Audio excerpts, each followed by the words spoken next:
ഇന്ന് നമുക്ക് ചക്കക്കുരുവിൻ്റെ പാട വെച്ചിട്ട് നല്ല ടേസ്റ്റി ആയിട്ടുള്ള ഒരു മെഴുക്ക് പുരട്ടി ഉണ്ടാക്കാം. നമ്മൾ വെറുതെ കളയുന്ന ഈ ചക്കക്കുരുവിൻ്റെ പാട ഉപയോഗിച്ച് നല്ല ടേസ്റ്റി ആയിട്ടുള്ള മെഴുക്ക് പുരട്ടി ഒരു 5 മിനിറ്റിൽ നമുക്ക് തയ്യാറാക്കി എടുക്കാനായിട്ട് പറ്റും. ഇനി ഇത് എങ്ങനെയാണ് ഉണ്ടാക്കുന്നതെന്ന് നോക്കാം. അതിനായിട്ട് ഞാനൊരു ചട്ടി ചൂടാക്കിയിട്ട് അതിലേക്ക് 1 ടേബിൾ സ്പൂൺ എണ്ണ ഒഴിച്ചിട്ടുണ്ട്. എണ്ണ ചൂടാകുമ്പോൾ കടുകിട്ട് പൊട്ടിക്കാം, വറ്റൽമുളക് ചേർക്കാം,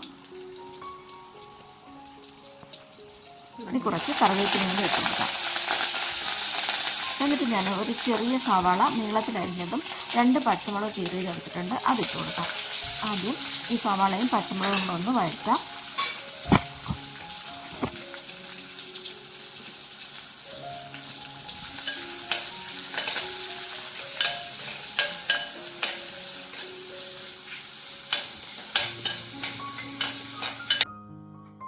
സവാളയും പച്ചമുളകും ഒന്ന് വഴന്ന് വന്നിട്ടുണ്ട്.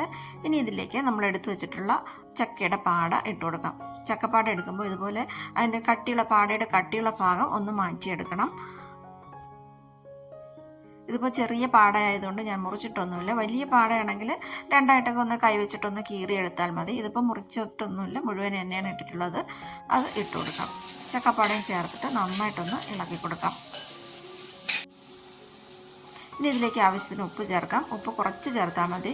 ഇതിപ്പോൾ നന്നായിട്ടങ്ങ് വാടിപ്പോവും, കുറച്ചേ കാണുള്ളൂ ഇത് വെന്ത് വരുമ്പോൾ. അതുകൊണ്ട് കുറച്ച് ഉപ്പ് ചേർത്താൽ മതി. ഉപ്പും കൂടി ചേർത്തിട്ട് നന്നായിട്ടൊന്ന് വഴറ്റിയെടുക്കാം. പെട്ടെന്ന് തന്നെ ഇത് വഴന്ന് വരും. നന്നായിട്ടൊന്ന് വഴന്ന് വരുന്ന സമയത്ത് ഞാൻ ഇതിലേക്ക് 1 ടേബിൾ സ്പൂൺ തേങ്ങ ചേർക്കുന്നുണ്ട്. തേങ്ങ വേണമെങ്കിൽ ചേർത്താൽ മതി, തേങ്ങ ചേർത്തില്ലെങ്കിലും ഇത് നല്ല ടേസ്റ്റ് തന്നെയാണ്.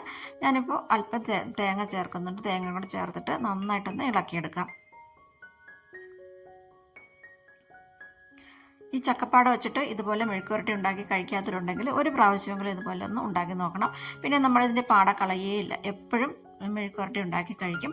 നല്ല ടേസ്റ്റി ആയിട്ടുള്ള ചക്കപ്പാടുള്ള മെഴുക്ക് പുരട്ടി ഇവിടെ റെഡി ആയിട്ടുണ്ട്. ഇനി ഇതൊരു പാത്രത്തിലേക്ക് കോരി മാറ്റാം. ഇതുപോലെ ഉണ്ടാക്കാത്തവരുണ്ടെങ്കിൽ ഒരു പ്രാവശ്യങ്ങളിൽ ഉണ്ടാക്കി നോക്കണേ. വീഡിയോ കണ്ട ശേഷം ഇഷ്ടപ്പെടുവാണെങ്കിൽ വീഡിയോ ലൈക്ക് ചെയ്യാനും ചാനൽ സബ്സ്ക്രൈബ് ചെയ്യാനും മറക്കരുത്. Thanks for watching.